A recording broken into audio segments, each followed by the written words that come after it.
తిరుచానూరు శ్రీ పద్మావతి అమ్మవారి కార్తీక బ్రహ్మోత్సవాల్లో 4వ రోజైన ఆదివారం రాత్రి హనుమంత వాహనంపై శ్రీ పట్టాభిరాముడి అలంకారంలో శ్రీ పద్మావతి అమ్మవారు అభయమిచ్చారు.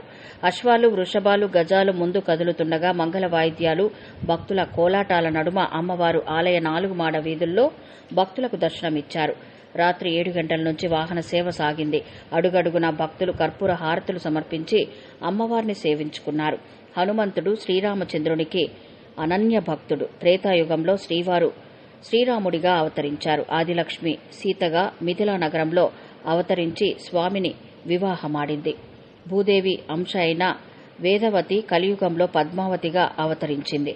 తన జాడను శ్రీవారికి తెలిపిన మహాభక్తుడైన ఆంజనేయుని కోరికను తీర్చడానికి అన్నట్లు అలమేలుమంగ బ్రహ్మోత్సవాల్లో హనుమంతుణ్ణి వాహనంగా చేసుకుంది.